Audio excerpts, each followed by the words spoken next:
السلام علیکم ورحمۃ اللہ وبرکاتہ۔ اللہم صلی علی محمد وعلی آل محمد۔ ناظرین و سامعین اکرام، آج کل کے دور میں خارجیوں یزیدیوں کا ایک مشن چلا ہے کہ خاص کر کے محرم میں نکاح کیا جائے، شادی کی جائے۔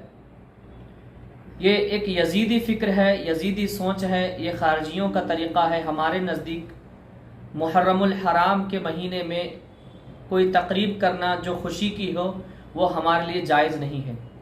ہاں، یہ بات صحیح ہے کہ اللہ تبارک و تعالی نے کسی دن کو، کسی مہینے کو خاص نہیں کیا کہ اسی دن اسی مہینے میں نکاح شادی کی جائے۔ نہ حدیث مبارکہ میں رسول اللہ صلی اللہ علیہ وآلہ وسلم نے کسی دن کی تخصیص کی ہے کہ فلاں مہینے میں کیا جائے یا فلاں دن ہی کی جائے، اس کے علاوہ نہیں کی جائے۔ یہ حدیث اور قرآن میں تو کہیں لکھا نہیں ہے، بالکل بات درست اور صحیح ہے۔ لیکن ہم انسان ہیں، ہمارے اندر انسانیت ہونی چاہیے، اور صرف دعویٰ اہل بیت علیہم السلام سے محبت کا صرف دعویٰ نہیں ہونا چاہیے، حقیقی محبت ہونی چاہیے۔ ہم اہل بیت علیہم السلام سے محبت کرتے ہیں، ان کی یاد کو مناتے ہیں۔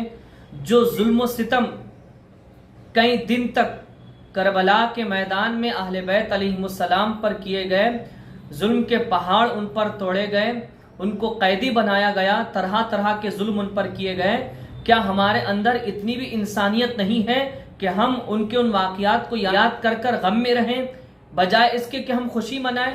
یاد رکھیں، یہ یزیدیوں کا طریقہ ہے، کیونکہ محرم میں خاص کر یہودی اور خارجی خوشی مناتے ہیں۔ ناظرین و سامعین اکرام، اس بدبخت مولوی نے کہا، اس کی آپ پہلے ریکارڈنگ سماعت کر لیجیے۔ ایک اور چیز، محرم کے مہینے کو نحوست والا مہینہ سمجھا جاتا ہے، جس کی بنا پر لوگوں نے اپنے مائنڈ میں یہ عقیدہ بٹھایا ہوا ہے کہ محرم کے مہینے میں نکاح نہیں کرنا چاہیے۔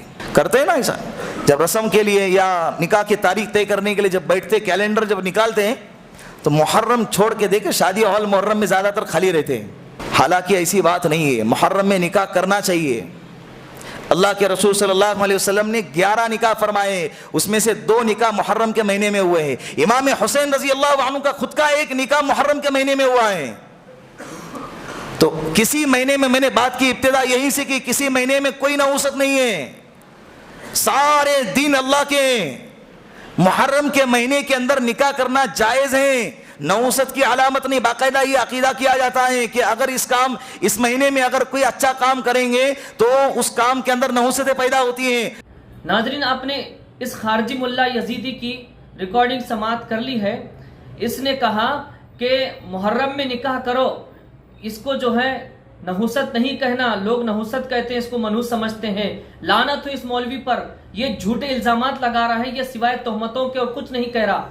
کوئی نہیں کہتا کہ محرم کا مہینہ نعوذ باللہ من ذالک منحوس ہے یا سفر کا مہینہ منحوس ہے، ان میں نکاح نہیں کرنا چاہیے۔ ارے محرم الحرام اللہ تبارک و تعالیٰ کے مہینوں میں سے ہے۔ محرم الحرام 4 حرمت والے مہینوں میں سے ایک محرم ہے، کون اس کو منحوس کہے گا؟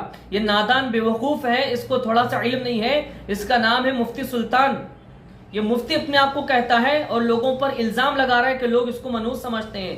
لوگ اہل بیت علیہ السلام سے نسبت رکھتے ہیں، تعلق رکھتے ہیں، ان سے محبت کرتے ہیں، ان کے غم کو یاد کرتے ہیں، وہ واقعات کو یاد کرتے ہیں جو ظلم و ستم ان پر گزرے جس وقت میں۔ تو یہ تہمتیں لگایا ہے کہ اس کو منحوس سمجھتے ہیں، اس میں نکاح نہیں کرتے، اس کو ایسا سمجھتے، بالکل جھوٹ ہے۔ اب دوسری بات یہ، اس نے یہ کہا کہ ہمارے نبی صلی اللہ علیہ وآلہ وسلم کے 11 نکاح ہوئے اور 2 نکاح محرم میں کیے، اور خود امام حسین علیہ السلام محرم میں نکاح کیے۔ ارے نادان بے وقوف انسان، تم کو اتنا نہیں معلوم کہ سرکار مدینہ صلی اللہ علیہ وآلہ وسلم 2 نکاح جو محرم میں کیے وہ محرم کا واقعہ پیش آنے سے پہلے کیے یا بعد میں کیے؟ جو ثانیہ کربلا ہوا، کربلا کے میدان میں اہل بیت علیہم السلام کو یا شہدائے کربلا کو شہید کیا گیا، اس سے پہلے سرکار نے نکاح کیا، بعد میں کیا؟ تھوڑی عقل ہے یا نہیں تم کو؟ اور امام حسین علیہ السلام نے جو اپنا نکاح کیا محرم میں، اپنی شہادت کے بعد کیا، کربلا کے واقعے کے بعد کیا پہلے؟ تو ظاہر سی بات ہے بھائی، سرکار صلی اللہ علیہ وآلہ وسلم اگرچہ کہ محرم کے مہینے میں اپنا نکاح کیے، تو ظاہر سی بات ہے کہ مولا امام حسین علیہ السلام کی شہادت سے پہلے کیے ہوں گے کیا؟ یقیناً شہادت سے پہلے کیے ہیں۔ اور امام حسین علیہ السلام بھی اگر محرم میں نکاح کیے ہیں تو آپ کی شہادت سے پہلے کیے ہیں. ہم جو کہتے ہیں نکاح نہیں کرنا وہ آپ کی شہادت کے بعد ہے. جو ظلم و ستم اہل بیت علیہ السلام پر کیے اس کے بعد کہتے ہیں ہم کون کہتا ہے کہ محرم میں نکاح نہیں کرنا، شادی نہیں کرنا؟ ہم یہ کہتے ہیں تمہارے باپ کا جنازہ پڑا ہوا ہو یا تمہاری ماں کی میت پڑی ہوئی ہو، جنازہ رکھا ہوا ہو، تم اپنی بہن کو ودا کر کے بتاؤ، یا تم اپنی خود کی شادی کر کے بتاؤ، یا تمہارے اپنے خاندان میں کسی کا نکاح کر کے بتاؤ. یہاں جنازہ رکھا، مردہ رکھا ہوا ہے تمہارے گھر میں، اور تم یہاں پر کسی کو ودا کرو یا کسی کو بیاہ کر کے لاؤ اپنے گھر میں. کر سکتے ہیں ایسا؟ 3 دن سوگ ہے، کہیں گے 3 دن سوگ ہے. 3 دن سوگ ہے، لیکن یہ تو نہیں منع نہیں کیا گیا نا کہ نکاح نہیں کرنا. یہ تو منع نہیں ہے، کہیں لکھا نہیں ہے. 3 دن سوگ ہے، وہ منانے والے منا سکتے ہیں تمہارے نظریے کے مطابق. یہ تو منع نہیں ہے نا کہ نکاح نہیں کرنا، تو پھر کرو. تم کیوں نہیں کرتے؟ تمہارے گھر میں میت پڑی ہوئی ہو. تو یہ نادان لوگ ہیں، جاہل ہیں، یہ یزیدی فکر رکھنے والے ہیں. ان کا مشن ہے کہ خاص کر میں اہل بیت علیہ السلام کا غم نہ منایا جائے، ان کا ذکر نہ کیا جائے، بلکہ شادیاں کی جائیں، نکاح کیا جائے.